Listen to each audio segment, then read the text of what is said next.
meyakinkan kepada seluruh pihak, baik perkara nomor 1 maupun perkara nomor 2. Panggilannya sama, jam atau pukul 9 waktu Indonesia Barat di ruang sidang pleno. Lanjut, berarti putusannya ini nanti digabung, Pak? Nah, pembacaan putusannya? Digabung dalam satu sidang yang sama, dalam satu majelis yang sama. Kalau rapat teknis tadi yang jam 2 itu sudah selesai berarti? Belum selesai. Itu rapat internal teknis aja buat kami, bukan RPH ya. Tapi mungkin untuk teknis putusan nanti apakah dari hakim mungkin dia membacakan putusan untuk 01 dulu atau 02 dulu? Oh iya, ada 2 putusan. Bukan digabung jadi satu Bukan. putusan yang itu? Iya. Bisa tetap ya, Pak? Ya. Itu kalau nanti hari Senin itu nanti pendukung boleh ikut hadir atau ada pembatasan? Sejauh ini seperti sebelumnya, yang di ruang sidang itu adalah para pihak. Dari para pihak berapa orang, Pak, maksimalnya? Parahnya seperti kemarin berapa ya? 14 ya? Seperti kemarin. Dari prinsipal Pak harus hadir semua atau tidak? Ya yang penting kita panggil semuanya, pemohon 1, pemohon 2, termohon, pihak terkait, pemberi keterangan Bawaslu, 4 inilah.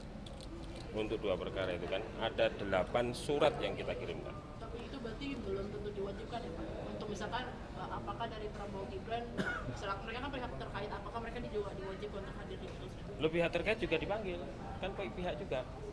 Kita panggil, nanti dalam waktu 1-2 hari ini kita konfirmasi siapa yang mau hadir, disesuaikan dengan kuota kursi di ruang sidang, kan begitu seperti sidang-sidang sebelumnya itu kan. Mas, berarti hari ini RPH berakhir ya? Atau seperti apa? RPH kan saya sudah bilang kemarin sampai hari Minggu, masih sampai hari Minggu itu sekarang juga masih berlangsung, besok juga masih diagendakan, Minggu juga masih diagendakan. Apakah sudah diklarifikasi Pak? Berapa jumlah yang mendorong hakim mengabulkan, berapa yang mendorong hakim untuk menolak permohonan? Enggak, belum. 14 itu kita serahkan sepenuhnya. Nanti untuk klasifikasi itu untuk kebutuhan kita data, mudah-mudahan semua amicus curiae itu nanti kita jadikan dokumen publik semua. Jadi silahkan nanti yang mau mengklasifikasikan dari 44 yang sudah kita terima hari ini itu seperti apa substansinya. Kita tidak mengklasifikasikan, itu diserahkan ke hakim semua yang 14. Belum bisa baca sekarang? Belum, sedang kita proses ini, sedang kita data semuanya karena berdatangan terus ini kan. Mudah-mudahan dalam 1-2 hari kita bisa tampilkan di laman MK nanti. Berarti ini lagi dicermati para 8 hakim? Yes. 14 itu berarti paling tidak sudah diserahkan ya? Sudah dari awal. Sejak kita terima, kita administrasikan, kita serahkan. Terkait pengambilan keputusan nih Mas, dari majelis hakim, lewat musyawarah atau lewat voting dari mereka? RPH itu karena kita nggak bisa ngakses ya, RPH itu kan tertutup. Jadi saya nanti taunya sama seperti teman-teman, hasil RPH itu ketika nanti diucapkan itu kita juga baru tahu apakah musyawarah mufakat, apakah seperti apa, nanti kita tahu itu di putusan di bagian akhir itu kan. Terakhir mengenai ini penegasan kembali terkait kan tidak mungkin deadlock katanya. Nah, mungkin bisa diulang lagi nih Mas soalnya kalau imbang gimana?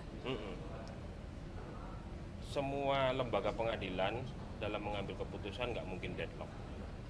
Itu kan keputusan di lembaga pengadilan manapun, termasuk di Mahkamah Konstitusi.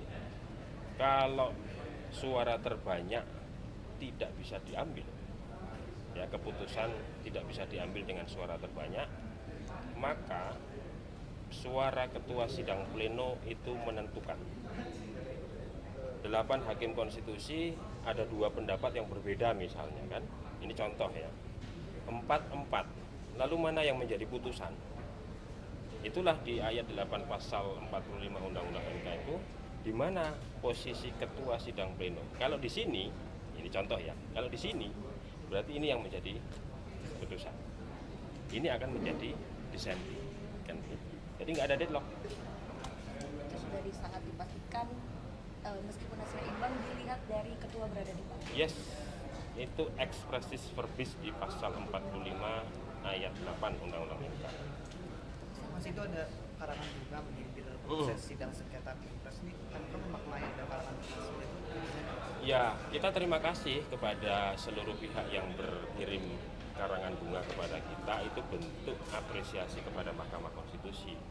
Tapi untuk menjaga independensi Hakim Konstitusi, menjaga netralitas ini suasana persidangan termasuk di luar persidangan, maka itu tidak kita pajang, tapi kita simpan, tapi tetap kita posisikan sebagai sebuah apresiasi gitu ya.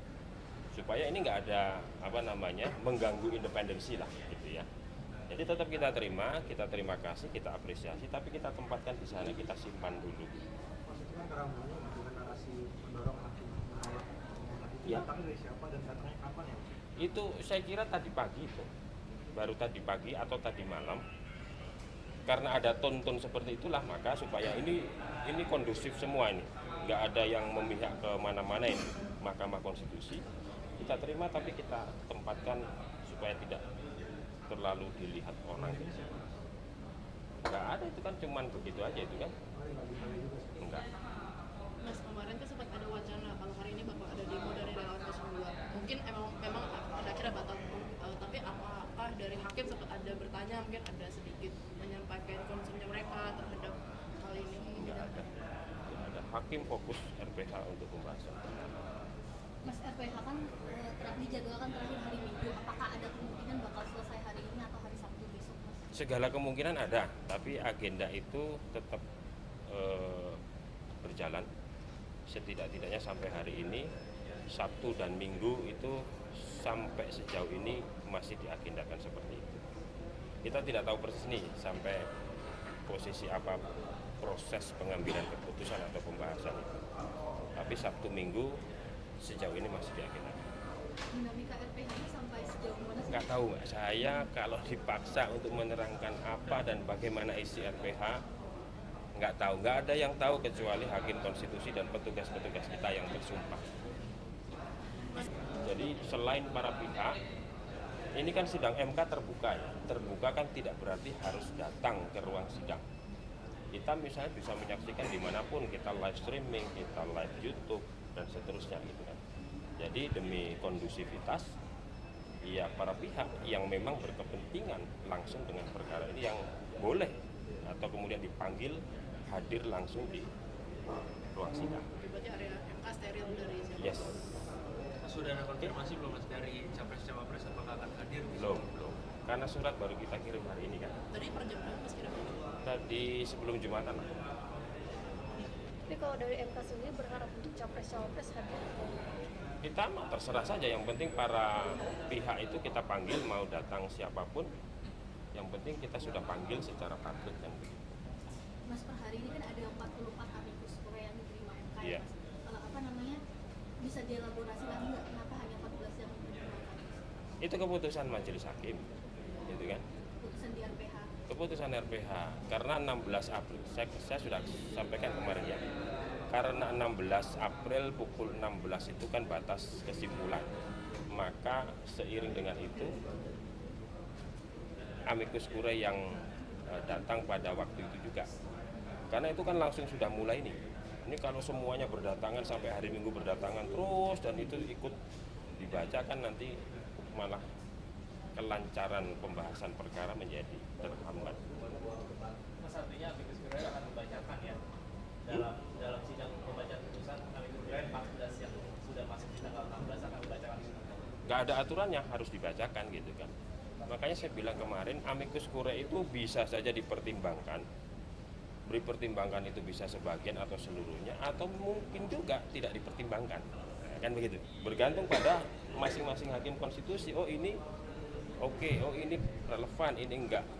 Yang memberikan penilaian hukum, yang memosisikan amikus kurai itu seperti apa, itu ke keyakinan masing-masing hakim.